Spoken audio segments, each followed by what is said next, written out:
আসসালামু আলাইকুম everyone, welcome to my channel enjoy life. আশা করি আপনারা সবাই অনেক ভালো আছেন।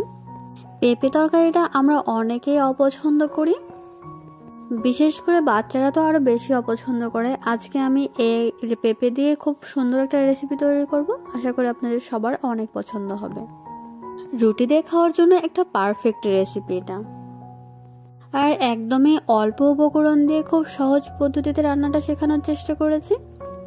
হাতের কাছে থাকা এই অল্প উপকরণ দিয়েই আমি আজকে রেসিপিটি করে দেখাবো। আপনি যদি আমার চ্যানেলে নতুন হয়ে থাকেন তাহলে অবশ্যই চ্যানেলটিকে সাবস্ক্রাইব করবেন প্লিজ, পাশে থাকা বেল আইকনটিকে ক্লিক করে দেবেন। চলুন তবে কথা না বলে রান্না স্টার্ট করি। ফার্স্টেই লাগছে আমাদের পেঁপে, যেহেতু পেঁপে দিয়ে তরকারি রান্না করব এই জন্য পেঁপেটাই নিয়ে নিলাম। প্রথমে পেঁপেটাকে খুব সুন্দর করে ছিলে নিয়েছি, ছিলে নেওয়ার পরে কুচি কুচি করে কেটে নিয়েছি, আপনি গ্রেটার দিয়েও গ্রেট করতে পারেন। এরপর নিয়েছি মসুর ডাউল, এখানে আপনি যে কোনো ধরনের ডাউল ইউজ করতে পারেন, মসুর ডাউল দিলে বেশি ভালো হয়। এরপর নিয়েছি পেঁয়াজ কুচি এবং রসুন কুচি, নিয়ে নিয়েছি কাঁচামরিচ ফালি করে। একটা প্যান চুলায় বসিয়ে দিলাম, গরম হওয়া পর্যন্ত অপেক্ষা করে এরপরে দিয়ে দিলাম তেল। তেলটা গরম হওয়ার পরই পেঁয়াজ আর রসুন কুচি দিয়ে দিলাম। এটাকে আমি হালকা ভাজা ভাজা করে নেব, ব্রাউন কালার আসা পর্যন্ত। কিছু সময় পরেই আমি কাঁচামরিচ ফালি করে রেখেছিলাম, সেই কাঁচামরিচটাকে দিয়ে দেব। দিয়ে দেব অল্প কিছু শুকনো মরিচ।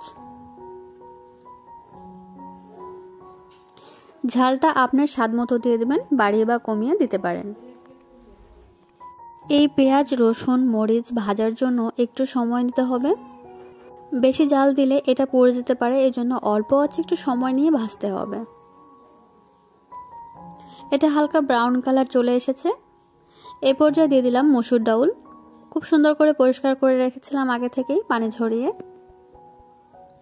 এটাকে বেশ কিছু সময় তেলের মাঝে ভেজে নেব পেঁয়াজ রসুনের সাথে।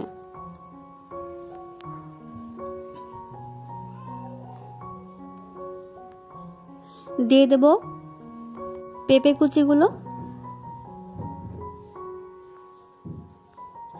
এরপরে খুব ভালো করে পেঁয়াজ রসুন আর ডাউলের সাথে মিক্সড করে নেব।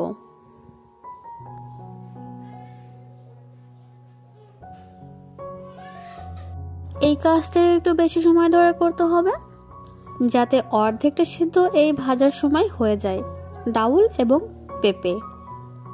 দেখতে পাচ্ছেন কালারটা অনেকটা চেঞ্জ হয়ে এসেছে।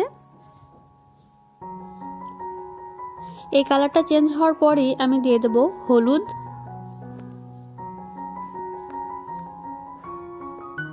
দিয়ে দেব পরিমাণ মতো লবণ। এই উপকরণগুলো দেওয়ার পর খুব ভালো করে মিশিয়ে নিতে হবে।